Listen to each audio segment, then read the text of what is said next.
معزز سامعین گرامی قدر، سیرت النبی کے ابواب آپ کے سامنے رکھ رہے ہیں۔ رسول اللہ صلی اللہ علیہ وسلم کے حج کے بعد کے واقعات آپ کے سامنے رکھ رہے ہیں، اور رسول اللہ صلی اللہ علیہ وسلم کی اس حدیث پہ ہم پہنچے تھے کہ رسول اللہ صلی اللہ علیہ وسلم نے فرمایا کہ جو خبر ہوتی ہے وہ دیکھنے کی مانند نہیں ہوتی، اور اس حدیث کے اوپر اپنی چند گزارشات کو پیش کیا۔ اس سے مراد اور مفہوم رسول اللہ صلی اللہ علیہ وسلم کا یہ ہے کہ موت کے وقت کو، قبرستان جا کر میت کے نہلانے کو، میت کے غسل کو، میت کے کفن کو اپنی آنکھوں سے دیکھنا، موت کو اپنے سامنے دیکھنا اور اس کی خبر سننا، ان دونوں میں فرق ہے۔ جب انسان اپنے سامنے دیکھے گا کسی چیز کو تو اس کے جو اثرات انسان کے دل و دماغ کے اوپر مرتب ہوں گے، وہ صرف انسان ہر روز سنتا ہے فلاں فوت ہو گیا، فلاں فوت ہو گیا، لیکن جب کسی خبر کو سننے کے بعد آپ اس کے جنازے میں شامل ہوتے ہیں تو آپ کو صحیح کیفیت کا ادراک ہو جاتا ہے۔ اس کی مثال ایسے ہی ہے کہ حضرت موسیٰ کو جب ان کے پاس تختیاں موجود تھی، جب ان کو پتا لگا میری قوم نے بچڑے کو معبود بنا لی ہے، تو ان کو غصہ تو آیا تھا، لیکن جب آنکھوں سے جا کے دیکھا تو وہ تختیاں بھی توڑ دی۔ تختیاں اس وقت بھی ہاتھ میں تھی جب خبر پہنچ گئی تھی۔ گویا مشاہدہ اور چیز ہوتی ہے، اور اسی لیے رسول اللہ صلی اللہ علیہ وسلم نے یہ جو فرمان رسول اللہ صلی اللہ علیہ وسلم کے، اور امی عائشہ نے اس کے اوپر تعلیق بھی باندھی کہ جو اللہ رب العزت سے ملاقات کا شوق رکھتا ہے، اللہ بھی اس سے ملاقات کا شوق رکھتا ہے، اور جو اللہ سے ملاقات کا شوق اور رغبت نہیں رکھتا، پھر اللہ بھی اس سے ملاقات نہیں کرنا چاہتے۔ تو ماں عائشہ نے سوال اٹھا لیا ہے، اللہ کے رسول، ہم میں سے کون سا انسان ایسا ہے جو موت کو پسند کرے؟ کوئی بھی نہیں کرتا۔ تو آپ نے یہ جو اتنی بڑی بات بیان کر دی ہے، اس کا مطلب کیا ہے؟ تو رسول اللہ صلی اللہ علیہ وسلم، یہ وہ بات ہے کہ قرآن کی تشریح کا حق بھی رسول اللہ کو ہے، اور حدیث کی تشریح کا حق بھی رسول اللہ کو ہے۔ رسول اللہ صلی اللہ علیہ وسلم نے کہا کہ آپ نے کیا سمجھا؟ کہا میں تو یہی سمجھتی ہوں، مفہوم یہ ہے کہ جو مرنا، تو دنیا میں کوئی شخص جتنا مرضی متقی ہو وہ بھی موت سے تو کراہت کرتا ہی ہے۔ کہا میرے فرمان کا مطلب یہ نہیں ہے، میرے فرمان کا مطلب یہ ہے جس وقت انسان فوت ہو جاتا ہے، جس وقت انسان فوت ہو رہا ہوتا ہے، اس کے سامنے آخرت کی حقیقت اس انداز میں کھل جاتی ہے کہ معلوم ہو جاتا ہے اس بندے کو جس کے اوپر موت آئی ہوتی ہے کہ میرا انجام نیک ہے کہ بد ہے۔ جس وقت موت کی گھڑی آ رہی ہوتی ہے اس وقت بندے کو یہ ادراک اور شعور پیدا ہو جاتا ہے۔ دیکھیں سامنے نیکی کے فرشتے غول در غول بیٹھے ہوئے ہیں استقبال کے لیے، تو بندہ لا محالہ اس کو پتا چل گیا کہ استقبال کے لیے اچھے فرشتے آئے ہیں، اور اگر سامنے ٹاٹ اور کانٹے اور خوفناک اور بدبودار کپڑوں کو لانے والے فرشتے ہوں گے تو انسان کو پتا لگ جائے گا کہ میرا انجام بد ہے۔ رسول اللہ صلی اللہ علیہ وسلم نے فرمایا یہ وہ وقت ہے جس کے بارے میں نے کہا کہ اس وقت میں جو بندہ مومن ہوتا ہے وہ جب فرشتوں کو اپنے استقبال کے لیے دیکھتا ہے تو چاہے ابھی اس کا اس دنیا سے تعلق پوری طرح منقطع نہیں ہوا ہوتا، یعنی وہ دونوں جہانوں کے مابین ابھی ہوتا ہے، لیکن اس کے دل میں یہ خوشی پیدا ہو جاتی ہے کہ رب نے ملاقات کے لیے اتنے عمدہ فرشتے بھیجے ہیں، وہ ایک دم اپنے گھر والوں سے نظریں موڑ لیتا ہے اور اللہ سے ملاقات کے لیے چل پڑتا ہے، اور اس کی خواہش ہوتی ہے جلدی میری روح نکل جائے، جلدی میری روح نکل جائے، جلدی نکل جائے۔ اور اسی لیے رسول اللہ صلی اللہ علیہ وسلم نے فرمایا بندہ مومن کی روح کیسے نکلتی ہے؟ جیسے مشکیزے سے پانی نکل جاتا ہے۔ اس کی وجہ یہ ہے کہ وہ روح پوری قوت اور طاقت سے اس وقت اپنے رب سے ملاقات کرنے کے لیے چل پڑتی ہے۔ یا ایتھا النفس المطمئنہ ارجعی الی ربک راضیۃ مرضیہ، ابھی نکلنے کی کوشش کر رہی ہے، پہلی خوشخبری اسی دنیا اور اس عالم کے مابین سنا دی جاتی ہے، لوٹ جا اپنے رب کی طرف، ہنسی خوشی لوٹ جا۔ مراد یہی ہے تیرا رب تجھ سے ملاقات کرنا چاہتا ہے اور تو اپنے رب سے ملاقات کرنا چاہتا ہے، اور اللہ تعالیٰ تجھے اپنی رحمتوں میں اور جنتوں میں داخل کرنے والا ہے، وہ تیزی سے نکلتی ہے، تیزی سے۔ رسول اللہ صلی اللہ علیہ وسلم نے فرمایا یہ وہ لمحہ ہے کہ جس کے بارے میں نے کہا کہ جس کو شوق ہوتا ہے اللہ سے ملاقات کرنے کا، پھر اللہ بھی اس سے ملاقات کا شوق رکھتے ہیں، اور فرشتوں کو بھی حکم دیتے ہیں کہ پلک جھپکتے اس بندے کو وہ جو ساری خوشخبریاں بشارتوں کی منزلیں وہ تیزی سے طے کرواتے ہوئے اس کو میرے سامنے لا کھڑا کر دیا جائے. اور یہی وہ لمحہ ہوتا ہے جس وقت برائی کے فرشتے سامنے ٹاٹ لے کے بیٹھے ہوئے. تو بتائیے بندے کی روح کا نکلنے کو دل کرے گا؟ بندہ تو چاہے گا میں اسی دنیا میں رہوں, کچھ نیکی کر جاؤں. تو اس وقت وہ اپنے رب سے ملاقات نہیں کرنا چاہے گا, بے بسی کا عالم ہوگا, بے کسی کا عالم ہوگا. اس کی خواہش ہوگی میری روح نہ نکالی جائے. پھر اس کو تھپڑوں کے ساتھ اور پھر اس کو مار مار کے وَلَوْ تَرَىٰ إِذِ الظَّالِمُونَ فِي غَمَرَاتِ الْمَوْتِ, اور ان ظالم لوگوں کی روحوں کو جب فرشتے قبض کر رہے ہوں گے, کاش تم وہ مشاہدہ اپنی آنکھوں سے دیکھ لو کہ کس طرح ان کو مار مار کر ان کے جسموں سے روحوں کو نکال رہے ہوں گے. اسی لیے کہا وہ جو روح نہیں نکلنا چاہتی ہوگی اس کو ایسے کھینچ کے نکالا جائے گا کہ اگر کوئی کپڑا کانٹوں کے اوپر ڈال دیا جائے اور اس کو کھینچا جائے تو اس کا جو حشر ہوگا یہی حشر جسم اور روح کے مابین پیش آئے گا. روح کو جب گھسیٹ کے نکالا جائے گا تو اس وقت روح کی خواہش ہوگی میری رب سے بھی میری ملاقات نہ ہو. تو اللہ بھی کہے گا اس کو دفع دور کر دو, اس سے میری ملاقات مت کرانا. حالانکہ فرشتے آسمان کی طرف لے کے جائیں گے, آسمان کے دروازوں کو بند کر دیا جائے گا اور اس کو سجین کے دفاتر میں جو سب سے نچلی جگہ اس یونیورس اور کائنات میں اللہ تعالیٰ نے رکھی ہوگی, پاتال کی گہرائیوں سے بھی نیچے, اس کی روح کو قید کر دیا جائے گا. یہ وہ بات ہے. تو ماں عائشہ نے یہ وضاحت بھی کر دی. اور یہاں سے ایک بات اور نظر آتی ہے کہ موت نیک لوگ بھی پسند نہیں کرتے. ہاں پسند نہ کرنا الگ بات ہے, لیکن موت سے ڈرنا اور موت کا خوف دل میں بٹھانا یہ بھی نیک لوگوں کا شیوا نہیں ہے. جن لوگوں نے اپنے لیے آخرت کے محلات تیار کیے ہوئے, ابھی 10 مرتبہ قل ہو اللہ پڑھیں جو جنت میں ایک محل ہے. جس بندے کو پتا میرے جنت میں محل ہے, میں نے لا حول ولا قوت الا باللہ جنت میں درخت لگے ہوئے ہیں, جنت کو آباد کیا ہوا, اس بندے کو یہ دنیا چھوڑتے میں کوئی پریشانی یا ٹینشن ہو سکتی ہے, کوئی خوف ہو سکتا ہے؟ اس کو پتا میرے آگے محلات ہیں, میرے آگے باغات ہیں, میں نے اس دنیا میں کمایا بہت کچھ, اس کا صلہ لینے کا وقت ہے. اگرچہ موت کی کراہت ہونا ایک فطری امر ہے, لیکن موت کا خوف بندہ مومن میں نہیں ہوتا. بندے کو پتا مر گیا تو ابد, یہ جو غافل سمجھے ہے موت کو اختتام زندگی, یہ ہے شام زندگی, صبح دوام زندگی. موت تو ایک دروازہ ہے جس کو عبور کر کے انسان ایسی زندگی میں قدم رکھتا ہے جہاں موت نہیں ہے, جہاں موت. اور یہی حضرت ابو بکر نے رسول اللہ صلی اللہ علیہ وسلم کی وفات کے وقت ان کے اوپر کھڑے ہو کے کہا تھا آپ کے اوپر 2 موتیں نہیں ہیں, جو موت آپ کو آنی تھی وہ آ گئی ہے. اور یہ بھی ضمنی طور پہ بات آئی ہے, اگرچہ موضوع سے تعلق نہیں ہے, لیکن یہ عقیدے کا باب ہے. بعض لوگ یہ سمجھتے ہیں کہ نبیوں کی جو موت نبیوں کے اوپر آتی ہے تو اس کے ایک لمحے کے بعد ہی وہ اسی دنیا میں بھی زندہ ہو جاتے ہیں. یہ عقیدہ بھی باطل ہے. اور آپ کو پتہ ہے اس حوالے سے معاشرے میں 2 بہت بڑے گروہ بھی موجود ہیں جن کو حیاتی اور مماتی بھی کہا جاتا ہے.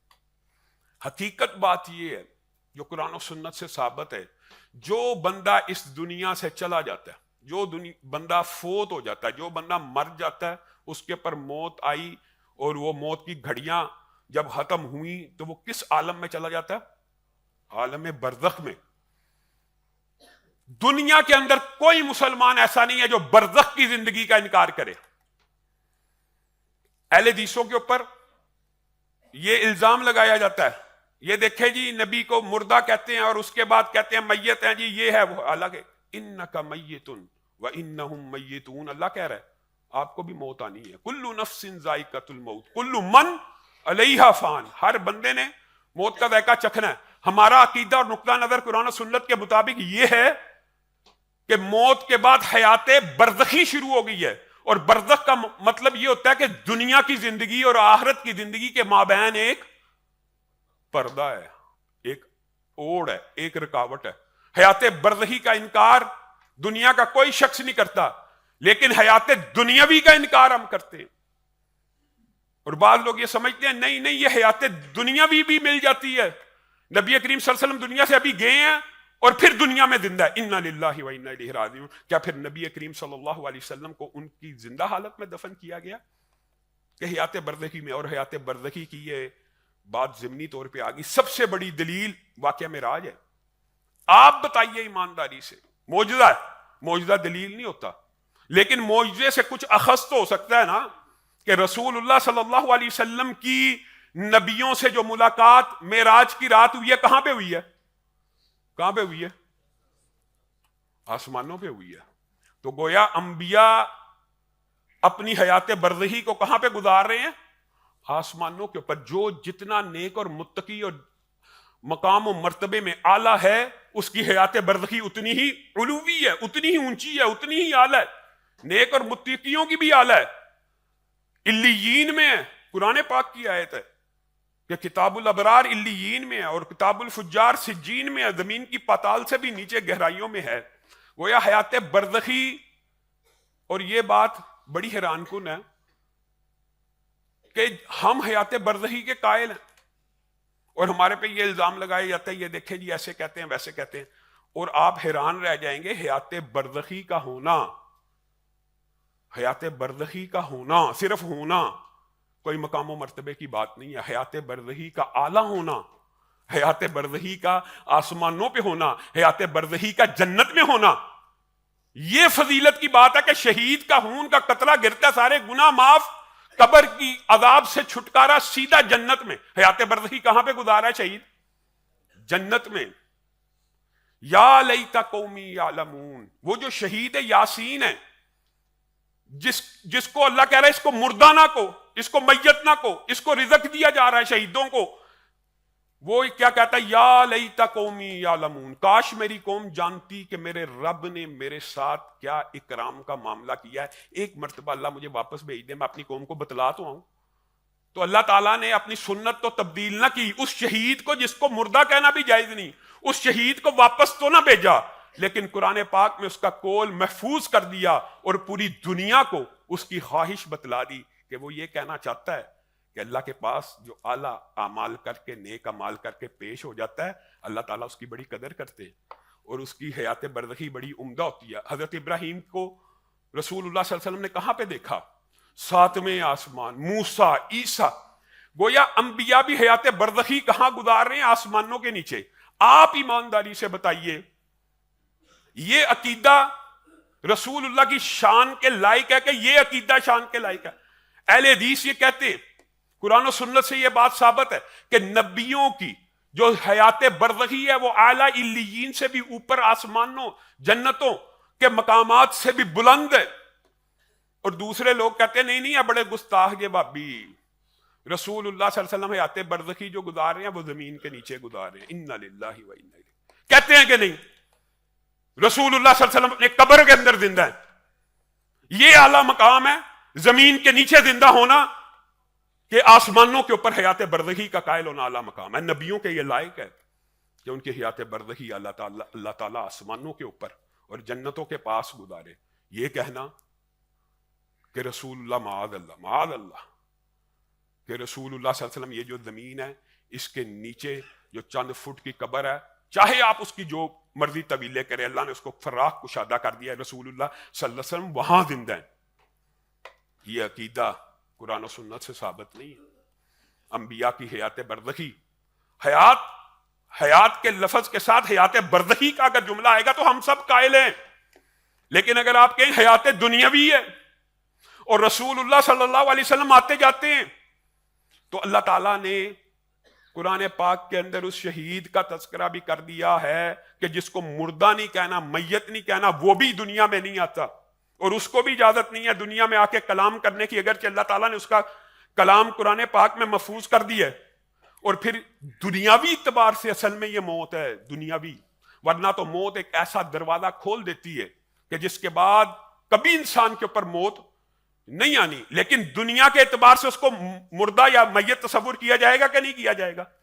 آپ ایمانداری سے بتلائیے، جو شہید ہوتا ہے جس کو رسول اللہ صلی اللہ علیہ وسلم، جس کو اللہ کہتا ہے اس کو مردہ اور میت نہ کہو، اس کی وراثت تقسیم ہوتی ہے کہ نہیں ہوتی؟ کیوں ہوتی ہے؟ وہ تو زندہ ہے۔ وراثت کیوں تقسیم؟ بھائی وہ دنیاوی طور پہ اس دنیا سے رخصت ہو چکا ہے، اس دنیا کے اعتبار سے اس کی بیوی کو شادی کی اجازت ہوتی ہے کہ نہیں ہوتی؟ ہوتی ہے. اور پھر آپ نے یہ عقیدہ بنایا ہوا نہیں جی وہ جو شہید ہوتے ہیں، اولیاء ہوتے ہیں، نیک لوگ ہوتے ہیں، متقی ہوتے ہیں، وہ جی آتے جاتے ہیں، ہر جمعرات کو بھی آتے ہیں، اس لیے جمعرات کو یہ عمل کرنے چاہیے، وہ کرنا چاہیے. شہید بیچارہ گھر واپس آیا ہے اور بیوی نے دوسری شادی کی ہوئی ہے. اللہ کے بندو، یہ کہاں سے آپ نے مسئلے نکالنے ہیں کہ آتے ہیں جی جمعراتوں کو آتے ہیں جی فلاں. حیات برزخی، کوئی بھی دنیا سے چلا جائے اس کی حیات ہے. اور پھر یہ جو میں نے جملہ کہا یہ بڑا اہم ہے کہ صرف حیات برزخی کا مل جانا یہ مقام و فضیلت کی بات نہیں ہے، کیونکہ حیات برزخی تو فرعون، آل فرعون، کفار، ابو لہب، ابو جہل کو بھی ملی ہوئی ہے. کہاں پہ ہیں وہ؟ سجین میں ہیں. وہ بھی زندگی کے حیات برزخی میں ہیں. اور حیات برزخی میں ان کو دن رات صبح شام، اللہ تعالیٰ قرآن پاک میں کیا کہتا ہے؟ صبح اور شام آگ کا عذاب پیش کیا جا رہا ہے. گویا صرف زندگی کا حیات برزخی میں ہونا یعنی صرف یہ کوئی فضیلت ہے ہی نہیں ہے جس کو آپ نے فضیلت سمجھا ہوا ہے. یہ فضیلت نہیں ہے. فضیلت یہ ہے کہ حیات برزخی میں مقام ملنا، یہ فضیلت ہے. اور حیات برزخی میں اگر سجین ملا، قیدخانہ ملا، آگ ملی تو یہ بدقسمتی ہے. یہ بدقسمتی ہے. میں اور آپ کیا سمجھتے ہیں؟ ہم نے قرآن اور حدیث کے صحیح مفاہیم کو فراموش کر دیا. اور فرعون کے بارے میں بات آئی ہے تو فما بقت علیہم السماء والارض وما كانوا منذرین، کتنی عظیم آیت ہے. اور اس آیت سے محدثین نے اور صحابہ نے بہت سے استدلالات کیے. فرعون اور آل فرعون ہزاروں کی تعداد میں سمندر میں غرق ہو گئے، پانی میں غرق ہو گئے. فما بقت علیہم السماء والارض، اور ان کے اوپر نہ آسمان رویا نہ زمین روئی. یہاں سے عبداللہ ابن عباس اور محدثین اور مفسرین نے ایک عجیب باب رقم کیا ہے جو بالعموم لوگوں میں معروف نہیں ہے. صاحب علم تو جانتے ہیں. یہ جو اللہ نے کہا فما بقت علیہم السماء والارض، ان کے اوپر نہ آسمان رویا نہ زمین روئی، تو کیا زمین و آسمان روتے ہیں؟ جی ہاں، رسول اللہ صلی اللہ علیہ وسلم کی احادیث سے، صحابہ کے اقوال سے یہ بات پتہ چلتی ہے کہ آسمان کے اندر ہر بندے کی، ہر بندہ نیک ہو یا بد ہو، ہر بندے کے لیے دو دروازے قائم ہیں. ہر بندے کے لیے. ایک میں سے اس کا رزق اترتا ہے، اس کی تقدیر اترتی ہے ہر روز کہ اس بندے کو آج اتنا رزق ملنا ہے، اس بندے نے آج اتنا جاگنا ہے، اتنا سونا ہے، اتنے بج کے اتنے منٹ پہ اس نے یہ کام کرنا ہے، اتنے بج کے اتنے منٹ پہ یہ کام ہونا ہے. ہر روز اس بندے کے لیے دروازہ کھلتا ہے آسمان سے. اور دوسرا دروازہ ہر روز اس کے لیے کھلتا ہے جب آپ اور میں یہاں پہ جمعہ پڑھنے آئے ہیں. آسمان کا دروازہ کھلا، وہ نیکیوں کا دروازہ ہے. یہ بندہ آج مسجد میں آیا ہے، لکھ لیا جائے. اس بندے نے سبحان اللہ کہا، یہ کلمہ چڑھا دیا جائے. اس بندے نے اللہ اکبر کہا، اس کو عرش تک لے کے جایا جائے. اس بندے نے استغفر اللہ کہا، عرش تک لے کے جایا جائے. حدیث صحیح نہیں ہے کہ جو سبحان اللہ والحمدللہ اللہ اکبر ولا حول ولا قوت الا باللہ کہتا ہے، یہ تسبیح و تحلیل اللہ کے عرش تک اٹھا دی جاتی ہیں اور اللہ کے عرش کے ارد گرد چکر لگاتی ہیں. اور ان کی آواز ہوتی ہے ایسے جیسے شہد کی مکھیوں کی بنبناہٹ کی آواز ہو. اور اللہ تعالیٰ بھولنے والا نہیں ہے، لیکن یہ بنبناہٹ کی آواز اللہ نے اس لیے رکھی ہے. اللہ بھولنے والا ہے لیکن یہ آواز اس لیے ہے تاکہ اللہ تعالیٰ ہر وقت متوجہ رہے. اور اس کے بغیر بھی متوجہ ہو سکتے، اللہ ہی نے رکھی ہیں کہ فلاں شخص نے اتنے بج کے اتنے منٹ پہ سبحان اللہ کہا تھا، اللہ اکبر کہا تھا، الحمدللہ کہا تھا. یہ نیکی کا دروازہ ہے، تقدیر کا ایک دروازہ ہے. اور جس وقت بندہ مومن زمین پہ سجدہ کرتا ہے، یہ نیکیوں کے دروازے کھل جاتے. رکوع کرتا ہے، یہ نیکیوں کے دروازے کھل جاتے. حتیٰ کہ رسول اللہ صلی اللہ علیہ وسلم نے کہا کہ زمین کے اوپر، زمین اور آسمان کے درمیان جو فرق ہے سائنس کے طالب علم جانتے ہیں. بندہ مومن زمین پہ سجدہ کرتا ہے اور اللہ تعالیٰ اس کے سجدے کو اتنا بلند کرتے ہیں، اتنا بلند کرتے ہیں، اتنا بلند کرتے ہیں کہ سر اس کا زمین پہ ہوتا ہے لیکن حقیقت میں اللہ کے قدموں میں جا پہنچتا ہے. صحیح حدیث ہے. تو پھر جب یہ بندہ مومن دنیا سے رخصت ہوتا ہے تو وہ زمین بھی روتی ہے جس کے اوپر اس نے سجدے کیے ہوتے ہیں، اور آسمان کا وہ دروازہ بھی روتا ہے کہ آج پورا دن گزر گیا، یہاں سے سبحان اللہ نہیں گزرا، یہاں سے اللہ اکبر نہیں گزرا، یہاں پہ سورت فاتحہ نہیں گزری، یہاں سے 5 نمازیں نہیں گزری.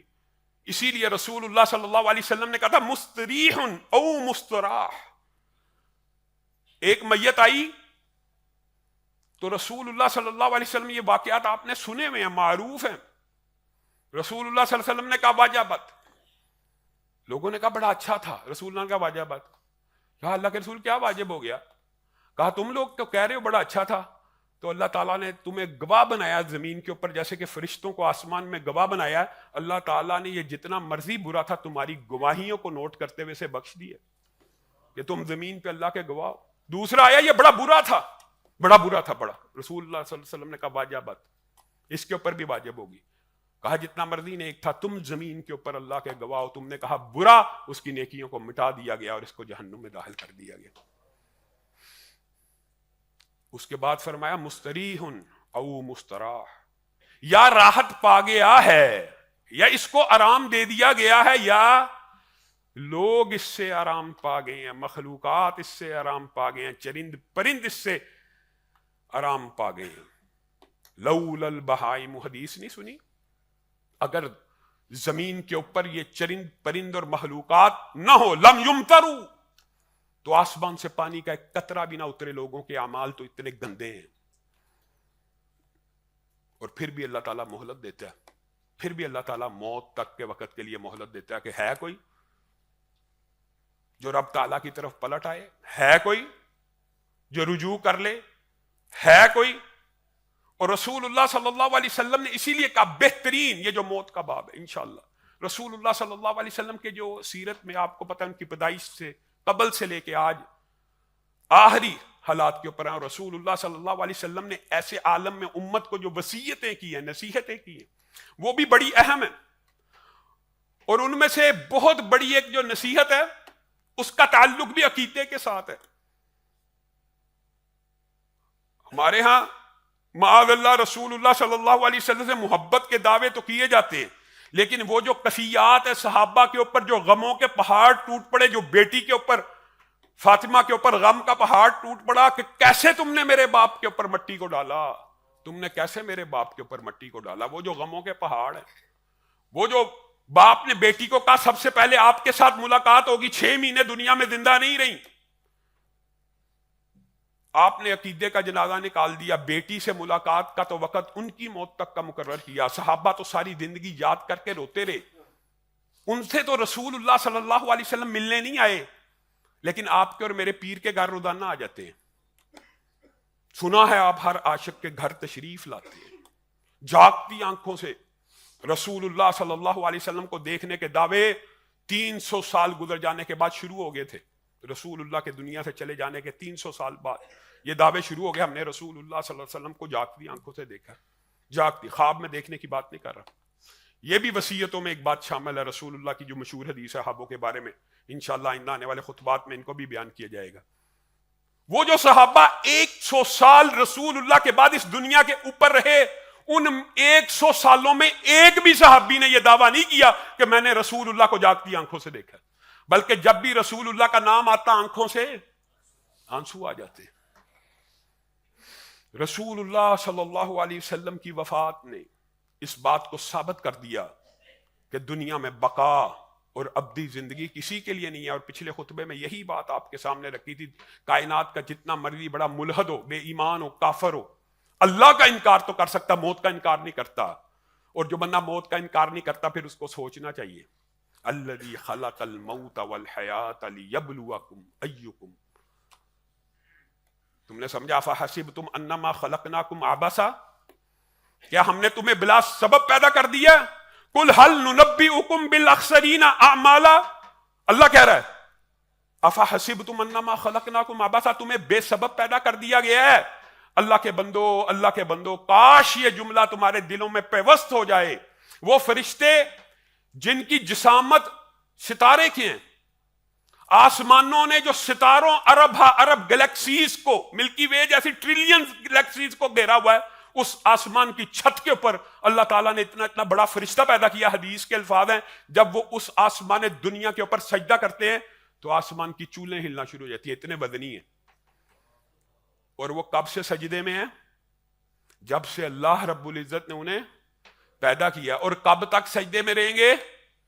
جب تک قیامت قائم نہیں ہوگی. اور جس دن حشر کو قائم کر دیا جائے گا اور ان کے اوپر موت کے لمحات آ جائیں گے اور ان کو کھڑا کر دیا جائے گا, وہ جو خرب خرب سال سے سجدے میں ہیں وہ کہیں گے ما عبدنا کا حق کا عبادت, اے اللہ ہم نے آپ کی عبادت کا حق ادا نہیں کیا, آپ اتنے عظیم ہیں. میں اور آپ 60 سال کی زندگی میں ایک دن میں 1 گھنٹہ اللہ تعالیٰ عبادت چاہتا ہے, صرف 1 گھنٹہ. حالانکہ مقصد کیا؟ وما خلقت الجن والانس الا, پوری زندگی بھی عبادت میں گزرنی چاہیے. 24 گھنٹے انسان سجدے میں سر رکھ دے, اللہ کی عبادت کا حق ادا نہیں کر سکتا. لیکن اللہ تعالیٰ نے اتنا کرم کیا کہ بندہ مومن صرف 5 وقت مسجد میں آ کے نماز پڑھ لے, 1 گھنٹہ 1.25 گھنٹہ لگتا ہے. پورے دن کے اندر 24 گھنٹے کی عبادت لکھی جاتی, 24 گھنٹے کی. عشاء پڑھی آدھی رات کی عبادت, فجر پڑھی پوری رات کی عبادت, صرف 2 نمازوں سے. باقی دن کی نمازیں پڑھ لی, پورے دن کی عبادت لکھ دی گئی. 24 گھنٹے رمضان کی عبادت کر لی, پوری زندگی کی عبادت لکھ دی گئی. لیلۃ القدر کی عبادت کر دی 81 سال کی. اللہ تعالیٰ نے جو پیکیجز کم دیے, یہ میں اور آپ غافل ہیں. اسی لیے رسول اللہ صلی اللہ علیہ وسلم نے فرمایا تھا کہ عقل مند مومن وہ ہے, عقل مند مومن وہ ہے جو ہر وقت موت کو یاد رکھتا ہے. عبداللہ ابن عمر کن فی الدنیا کأنک غریب او عابر سبیل, ابن عمر دنیا ایسے گزاری جیسے تو دنیا سے اجنبی ہو. مراد یہ ہے, یہ بھی قرآن میں ثابت ہے اچھی زندگی کی دعا کرنی چاہیے, یہ بھی ثابت ہے عبد الرحمن ابن عوف اچھی زندگی بھی ہے. لیکن مفہوم یہ ہے کہ دنیا کی محبت میں اس طرح غرق نہ ہو جانا. ہل ننبئکم فی الاخسرین اعمالا, تمہیں بتاؤں کہ خسارہ پانے والے کون ہیں؟ الذین ضل سعیہم فی الحیات الدنیا وہم یحسبون انہم یحسنون صنعا, جنہوں نے صبح دکان کھولی, کاروبار کھولا, تجارت کا اڈا کھولا اور سارا دن صرف کاروبار کیا اور گھر آ کے بیوی بچوں کو پالا, یہ بھی عبادت ہے. لیکن انہوں نے یہ سمجھا وہم یحسبون انہم یحسنون صنعا, انہوں نے پورا حق ہی ادا کر دیا عبادت کا. صرف کمائی کرنا اور صرف بیوی بچوں کا پیٹ پالنا ہی کافی نہیں ہے, بلکہ اللہ تعالیٰ کہہ رہا ہے یہ بدترین خسارے میں یہ لوگ ہیں جنہوں نے یہ سمجھا کہ صرف دنیاوی زندگی گزارنے کے اسباب پیدا کرنا ہی بہترین زندگی ہے اور بیوی بچوں کا پیٹ پالنا ہی بہترین زندگی ہے. یہ بدترین خسارے میں ہیں لوگ, کیونکہ انسان اور جانور میں فرق ہے. بچوں کی پرورش جانور بھی کرتا ہے, بچوں کو کھانا جانور بھی کھلاتا ہے. صرف بیوی بچوں کی پرورش کرنا اس دنیا کا مقصد نہیں ہے.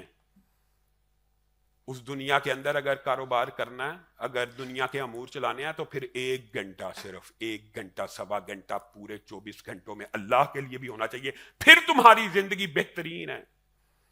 اگر تم نے الذین ضل سعیہم فی الحیات الدنیا, اگر پورا ٹائم صرف دنیا ہی کو اکٹھا کرنے پہ لگا دیا, تم خسارے میں ہو. فلا نقیم لہم یوم القیامت وزنا, عظیم آیت ہے.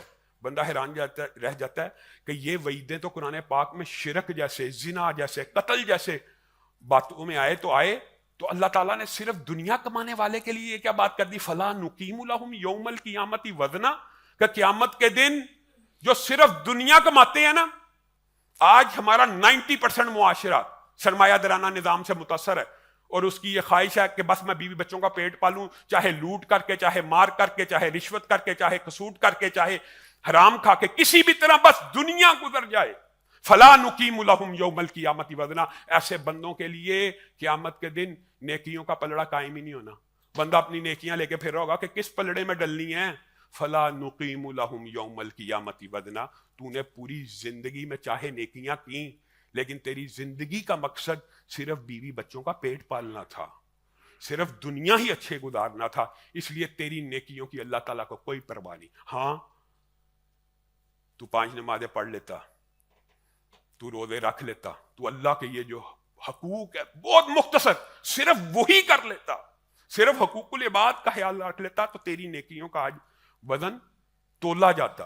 اس لیے بہترین شخص وہ ہے, بہترین شخص وہ ہے, بہترین شخص وہ ہے, عقل مند ترین شخص وہ ہے کہ جس نے موت کو یاد رکھا. اور یاد نہ بھی رکھو گے تو آنی ہی نہیں. آنی نہیں ہے. خالد ابن ولید اور صحابہ کے اقوال ہم بھول گئے کہ میری زندگی کی حفاظت. بعض صحابہ نے عظیم جملے بولے. آپ کو موت سے ڈر نہیں لگتا؟ موت سے ڈر؟ میری تو زندگی کی حفاظت موت کر رہی ہے. یہ کیا بات ہوئی؟ کہا جس وقت لکھی ہے اس سے 1 منٹ پہلے نہیں آ سکتی. قرآن پاک میں اللہ نے کہا ہے تو مجھے کیسا خطرہ ہے؟ میری زندگی کی حفاظت تو موت کر رہی ہے. اور اسی لیے شاعروں نے کہا ہر ذی روح نے موت کا ذائقہ چکھنا ہے. ہر ذی روح نے موت کا ذائقہ چکھنا. اور ہر شخص نے قبر میں داخل ہونا ہے. اور ضروری نہیں وہ قبر مٹی کی ہو, وہ قبر پانی بھی ہو سکتا, وہ قبر درندوں کے پرندوں کے پیٹ بھی ہو سکتے ہیں. قبر سے مراد صرف مٹی کی قبر بھی نہیں ہوتی. بعض ملحد اس قسم کا بھی اعتراض کرتے ہیں جو جی پانی میں چلا گیا, جس کو جی درندوں نے چیٹ پھاڑ کے کھا لیا, ان کا کیا؟ درندوں کے پیٹ ان کی قبریں ہیں اور سمندر ان کی قبریں ہیں. اور اللہ تعالیٰ کے لیے وہ حدیث بھی بھول جاتے ہیں کہ ایک بندے نے کہا تھا مجھے جلا کے میری راک کو ریزہ ریزہ کر دو. رات کو بکھیر دیا گیا. اللہ تعالیٰ نے کیا کہا؟ قم باذن اللہ. وہ جو بکھری ہوئی راک کھڑی ہوگی. اللہ تعالیٰ کے لیے قبر حیات برزخی کو قائم کرنا یا مردے کو دوبارہ زندہ کرنا کوئی مسئلہ ہے؟ وہ سارے اعمال سے گزر جانے کے بعد, حیات برزخی کے عذاب اور ثواب سے گزر جانے کے بعد بھی یا ویلنا من بعثنا من مرقدنا ھذا ما وعد الرحمن وصدق. کفار برزخی زندگی کا عذاب بھگت بھگت کے پریشان ہو چکے ہوں گے. جب ان کو قبروں سے اٹھایا جائے گا تو ان کے منہ سے یہ الفاظ اللہ تعالیٰ کہتا جاری ہوں گے, یا ویلنا من بعثنا من مرقدنا. ہائے ہمیں اب قبروں سے بھی اٹھا لیا گیا. یہی تو وہ باتیں تھی جو اللہ کے رسول اور نیک اور متقی لوگ اور علماء اور دین کے طالب علم ہمیں بتایا کرتے تھے کہ ایک دن آنا, اٹھا لینا. اے کاش اس وقت کو یقین کر لیتے تو آج یہ عالم نہ ہوتا. علامہ ہشام الہی ظہیر آفیشیل چینل کو سبسکرائب کر لیں.